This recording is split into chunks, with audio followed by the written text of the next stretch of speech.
welcome to the Halo Heritage Hair Diaries. And I know for a fact that this is the first one, but I am pretty sure, and I'm willing to bet my bottom dollar on it, that it won't be the last one, right? With me, I have got the fiercest of African entertainment warriors. Basically names that make a statement, like complete sentences, full stop. Full stop. Full stop. Adera Kachienga, full stop. Muesli, full stop. Mirato Sue, full stop. And then of course a lady who constantly reminds us that you need to own your throne. Boity, full stop. You know why we're still having these struggles? And this is what I want to know. Why are we still having these struggles when we had Mere Makeba? You know, we had Felicia Mabuza. We had Tamso Mazwai. You know. Has anybody ever called, I think it's this idea of sex symbols. Because if you think about these women, you respect them. They're women that you respect. You want to take out for dinner, treat nicely. But are they women that people are desirable? No. And that's where it definitely is the narrative. And I mean that's the reason why, like when I have this kind of hair, people be like, "God bless," and like looking at me like I smoke weed. I'm like, I don't even smoke weed. Not Rastafari. Done a month ago. Disrespected styles. Like if you've got dreads on your head, people automatically feel like they know you. I mean, they have to know who you are. They're like, my sister. They think it's your identity. They think they figured you out just by looking at you. Why was yours Aaliyah? I think for me, she was an icon. Yeah. And she, again, was the closest to what I could see in myself. She wasn't me. Okay. She wasn't a mirror effect, whatever. For me, it was just the closest to what I could be if I dreamed far enough. Yes. So it was Aaliyah. And again, when I go back to the narrative and what we see and what, entertainment shows us is the thing. Even all the women that we would look to as, like you said, Basitana, etc., they still had hair that I could not have unless I did something to my hair. So, and it's going to sound like it's far-fetched, but one of the people that I used to literally, I would tell my grandma, this is my mother. One day I'm going to leave the house and I'm going to go to my real mother and threaten them was Rebecca. No, praise God. No, I'm not joking. There was a time where, I think I was in grade 2. I cried and I was like, that's the one I want. So for me, if not Aaliyah, because of the international standards, for me, Rebecca was always like, I would always see her as my mom. Not that my mom was not my mom or whatever, but for me, when I would want to make my parents angry and tell them that, she would be the person, either her or Oprah. But again, Oprah's hair, it's like, unattainable standards. Unattainable. Rebecca, it's like she's amazing, she's incredible, and I saw her on that level as Oprah, and she had my kind of hair. So for me, it was, and then on the other side, it was Aaliyah, who was the closest to that faraway dream, but close enough. You said unattainable, so is it a money thing? Definitely a money thing. Your parents have to spend money to make you look that way, so yeah. And also, my thing was also, Oprah has this luscious, long, beautiful hair that, like I said, my hair grows at such a slow pace. The last time... At your own pace, not a slow pace. At your own pace, not a slow pace. Literally. Like she was saying, cheap, I remember, when at First upon because everyone has chips. They call it a chips because it's that's what's happening underneath this way. Okay. So you couldn't do it here. It's so unattainable because I was like, there's no way my hair is gonna ever grow to that length, So I just need to accept that I am different from everybody else, and our hair is different. And you would see people like Bonnie on backstage, and she had no hair. CC on your TV would rock, and it would be so fulfilling to just see someone like, oh wow, so my hair doesn't have to grow and be long and beautiful. But again, like we said, hair goes with a lot of narrative. There's like your Rebeccas and your Oprahs and whatever, and they've got natural hair, but they're so respectful and they're so uncool. But like, you want to look like Beyonce. And also again, there's a narrative to that. You're a slay queen. You're wearing a wig. Your hair's, you know what I mean? And I think it kind of sucks, but to be in this age where you can literally choose what kind of what media options. you also consume. Like I can choose if I'm going to follow Sino, who does natural hair on YouTube, or I'm going to follow a girl who's going to teach me how to layer my wig. So I think it's a very great time to live in, where there's digital media where you choose what you consume. Yeah. So I know that if I want my edges to be laid, I know where to go. Yeah. If I want to learn about my natural hair, I know where to go. Whereas when I was a teenager, I didn't know that my hair is gonna fall off if I put super glue on it, because all I had was a magazine that was mostly Eurocentric, that was teaching me nothing about natural hair. Like natural hair wasn't even a thing. It's like relax your hair or die. You know what I mean? So I'm just happy that we are living in this age where you can choose what you consume. You know, when you say Eurocentric, you're speaking because we used to put our jerseys, our school jerseys on. So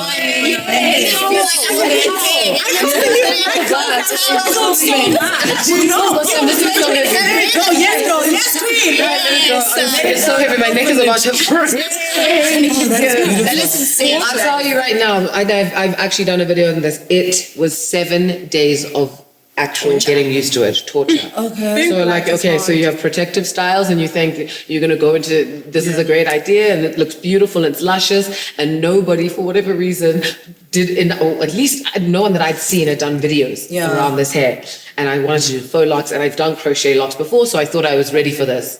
Guys, 7 days. 7 whole days of microdol, I thought I was going to unbraid, but at that point it was so far gone. It was the 4th day. I was like, come on. I'm already calling my hairstylist, and she's saying to me, no, listen, you know what? It's because of the tension. I said, girl, like, just tell me what to do. I said, swim. She goes, if you swim, that thing is going to be heavy. Yes. And it's going to drag you down under. And so there's also like this process. I thought I knew everything now at this point, because I feel like I know so much about like protective styles and so much about 4C. This one was unprecedented. I've never. But 7 days later. Just the conversation around protective styles is, guys, if your hair is under any sort of tension or stress, it is not a protective style. You officially have left that.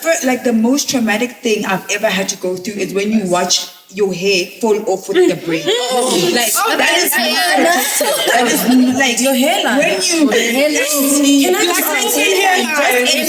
okay, I'm glad now that you guys are here, so I can get this advice for free.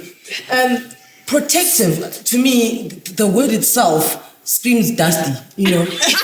Why does my hair have to be protected? Can you walk me through how we got to protective? Protective hairstyles are generally used for us in order to lock in moisture or preserve whatever moisture we have, or you know. So it would be any sort of twisting or plaiting, whatever, just to retain the moisture that you kind of are always trying to plow back into the hair. Okay. But now braids have been like put up there as a protective hairstyle, and the manner in which we are getting them done is absolutely wrong. You know, they're tight, they're too long, they're too heavy, they're like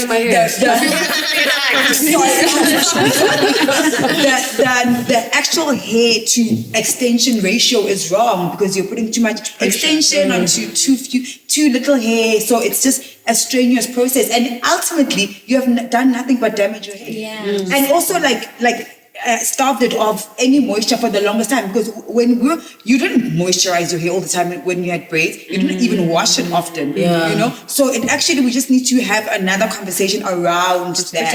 And what are the ratios? Like, because if you say you're locking in moisture, so out of 12 months in a year, how long is my hair allowed to be out protected when I'm outside? I think it's also seasonal. So weather is your big one. In summer, because the air is drier and they feel like, you know, your hair does need that extra care. Okay. But I just I wish that conversation just makes me sad. I really hate that we made beauty pain. Like, why is beauty pain? It's not supposed to be. I don't even know. Honestly, when I was doing like that wave thing, why I got a wig? Because I just needed peace of mind, just need my life to be easy. Because every single day for 2 years, I would wake up and go to the hair salon and have to wave. Because I'm on TV, I'm going to be there. When you get to relax and it starts burning and you feel like it's working, like it's working. And there are days where he's been doing it for so many days that the hair's not straight. Like, yo, relaxing. And you just relax like last week. You relax your hair pain, but you just like,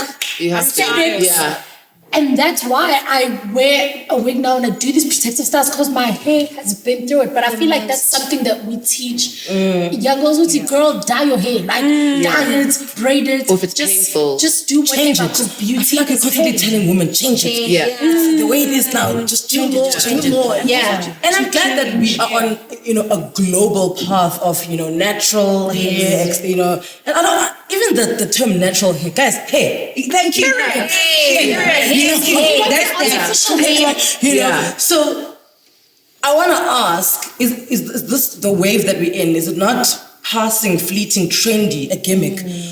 Can we honestly ask yourself, is this here or is it here to stay? Or is the next thing going to come around, or the next global superstar going to come around that's going to change the way we feel about ourselves? I think things are constantly changing, and that's just something that we can't run away from. Change is always going to be there. Yeah. Trends are always going to be there. We human beings are easily influenced. Like we are so easily influenced, and that's why trends are always there. Like every season, this is now in. Our universe is now rocking trends. Yeah. That's the end thing. Lupita is the You end know thing. what I mean? Yeah. Black as King just dropped. Did you see all those hairstyles? Like trends are constantly there, and I think black people in general, we're very creative, especially when it comes to our hair, because our hair is very different from everyone else's hair. We can do things that other people can't do with our hair because our hair is magical like that. So I think also it's an art form. Like I think hair is a very creative thing. Like also, like I was saying, just watching Black is King, just seeing what our hair can do is amazing because there's art and there's history to it. But I don't think that trends will end on what to do to our hair. I think it's something that will always be there. The most important thing is to know yourself and know what works for you and what you like. You don't have to do what everyone is doing. Just because it's a thing now, black girls are saying, when you wear your hair natural, you love yourself more. You don't have to. You don't have to take that I in. think sociopolitical. Oh, sorry. Did you want to jump in? No, I was agreeing with her. Oh, okay, sorry. I wanted to say that, like, I think I completely agree with you, but I also think that there's a lot of things that are going on internationally in terms of, socio-political issues. We have Black Lives Matter movements where people, especially black people or minorities, are able to now stand up and fight for what they want and fight for who they are. And I think that also extends itself in the way that we look at ourselves. And now that's why there's so much media that's coming out that's now representing us. We're creating media and we're putting that out there confidently. So I don't ever think that now. I think officially we're in a phase where you can stand and you don't. It's not going to be like, it's natural hair. It's just going to be like it's hair. Yeah. Now I fall for my rights. Yeah. I think for me the most important thing is, like you're saying, there's always going to be a new trend, a new thing, etc. But I think what we're doing now and what is happening now, especially around black people and black hair, I think we're laying a foundation of just finally loving our hair in every form, shape. I think the foundation of loving our hair, on top of that will be the trends, what's going to be cool, what's not going to be cool, what you do with it. But at the core of it, I think we're laying a very strong and important foundation of actually just loving your hair, and the rest of it, it's fine. It's fleeting, it's changing, it's going to happen. But I think the most important one is just to love it. I think also with touching on what you both said, I think the most important thing is just that do not discriminate our hair. Do not discriminate against our hair. Let me not step into a corporate world and be told that my hair is untidy. And change the rules in schools for our children to wear hair as they want to. I think that's just my biggest thing in terms of embracing natural hair is the fact that let our hair not be discriminated against. Let our kids not be told that your hair is excitable. Or the kid behind you can't see because your afro is too big. I think that's my only issue when it comes to politics and hair. Our hair should not be seen as something as political. It should be seen as political. It should be hair. It should be hair, period, like everyone and else's there shouldn't be rules around our hair because I've seen in most schools the rules are only applied to black people. Our hair. As much as they won't say this is for the black students in the school, but in actual fact it's directed to like a pencil test. There shouldn't be rules around our hair. Exactly, that's exactly what it is. So when you talk, I want you to follow from what they were discussing on the side, the gimmicks, the trends, are you not scared that like black is king, now we're all here, Because I want us to stay here and I want us to improve on that and I want us to be more comfortable about that. I don't want it to be this fleeting moment, that passes by. I mean, if you look at Africa as a continent, you look at African history, our hair has been part and parcel of who we are. Our hair has been part and parcel of how we celebrate ourselves, whether it's a ceremony into getting into womanhood, whether it's, you know, our kings or queens. It was a representation across the continent. So I don't think it's always been there. It's just that now we are shouting out loud. And we're saying, you take it as you give it. You accept it. If you don't accept it, that is your own problem. You're so regal. It's like when you speak, it's like I get calm. I am. Are we all learning? It's like you bring us all in. Thank you, thank you. For me, one of the trends that I'm loving right now with Black girls and their hair especially is how many entrepreneurs this industry is breeding. Like whether it's makeup artists, whether it's people who do hair, like there are so many Black girls that are bosses because we choose to take control of how we want to do our hair, how we want to see our hair, and we literally empower one another just by empowering ourselves. And when we are proud of the way that we look, we are able to like breathe life into other things, into like support a Black woman is to support her families, to support her community, and it's to support people don't realize just how deep and instrumental your hair journey is. Although it's important for you to love yourself, just know that you loving yourself actually like breathes life into a whole community of people. Even a little girl that's looking up at you, she gets life from seeing that way. So I think that's one of my favorite things. You made a very That's important beautiful. point. We're also in charge of even creating the product. Because I mean, back in the day, you'd go to Clicks or Disking and like, okay, what shampoo? Let's be happy with like a lovely soft and free shampoo. You're limited because you're like, hey, but this shampoo is just not going to work for me. But now you're saying you're getting young African women who are saying, I am going to create the product. I'm going to create a product that is inclusive of 4A, B, C, D, E, F. And it looks 3A, the part, and it's and it looks the luxurious, part, and it's beautiful. it's yes, which is right here, and this and that's so important because also accessibility to product. You know, for a young girl, sometimes these products are very expensive. You get there and you're like 250. You start doing the calculation. You're like, hey, I can't afford that. I can't afford to buy that. I'm a student. I'm struggling. It's not attainable for me. It's not reachable. But I think now because we have so many options, we have so many young African girls and women who you go to the internet, you can buy whether it's 450, whether it's 500, whether it's 200, and it does the job. And it's what fits you. So I think that's also very important. Stu? It's an exciting time. All I ever really strive for is being an individual. Be an individual. Don't be don't stand for something. Stand for something, whether it's your hair, whether it's your makeup, whether it's your look in general. Be an individual, stand for something. Like try by all means to walk into a room and just look like you know? And like I come from a media space, so we obviously had to dictate trends, what's happening, what's not happening, and that will still be a large part of what happens in society. But try to remain an individual with everything that's happening around you. Okay, so before we wrap up, because I think you must have said this 3 times today. I am not my hair. I am not my hair. So before we wrap up, I want everybody to go around the table. If you're not your hair, who are you? You know. Like, because I think we must end it on a bold, like, don't confuse me with my hair, you know, don't label me with my hair. I am Siklianse and I am this, right? Oh, Mankan.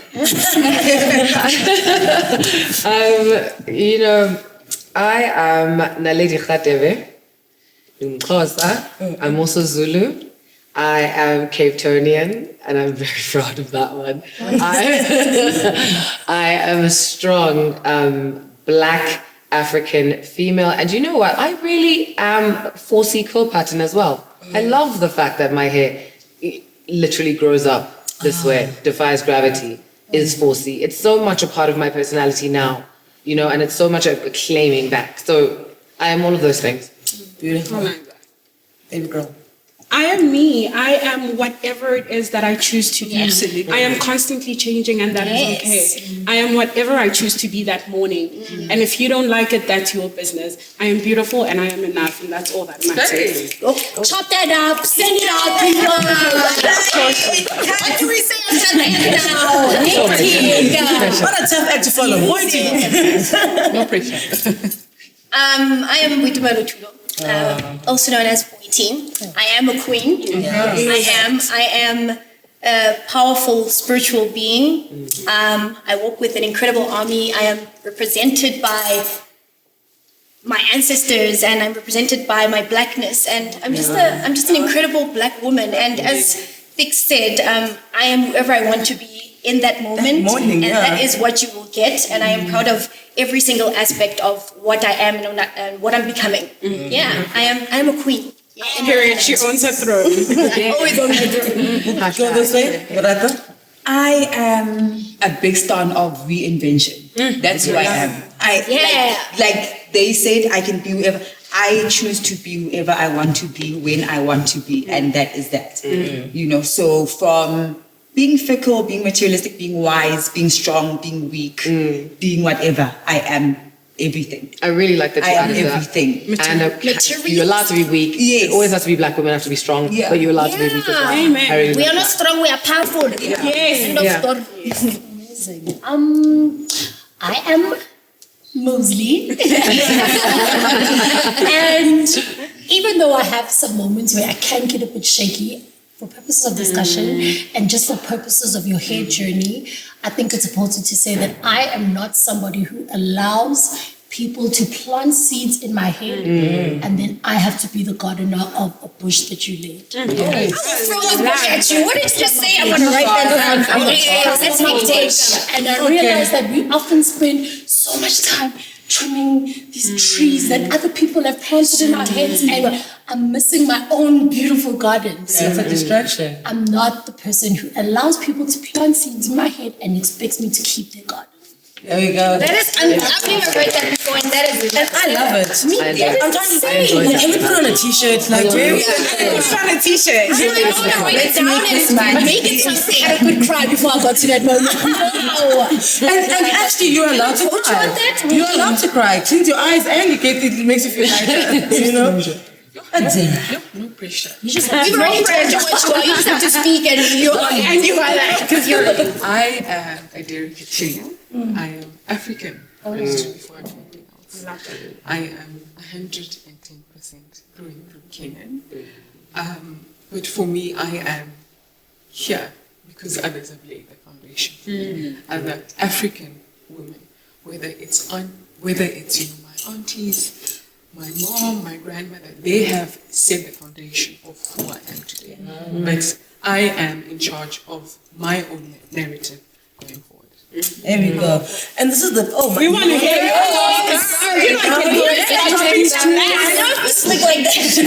I was about to wrap it up.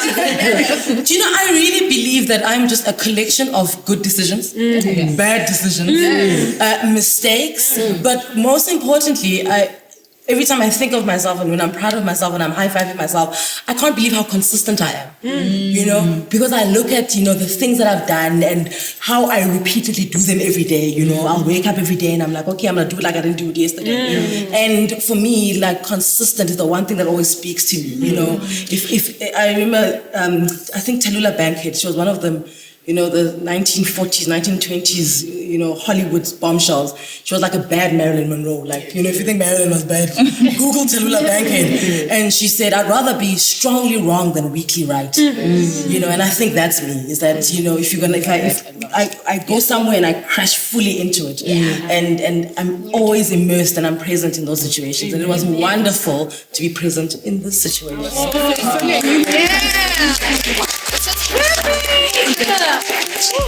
Halo Heritage Diaries, like I said, it was the first, but you can take my year's salary that it won't be the last. Thank you, ladies. Thank you so much. That was perfect. Wow.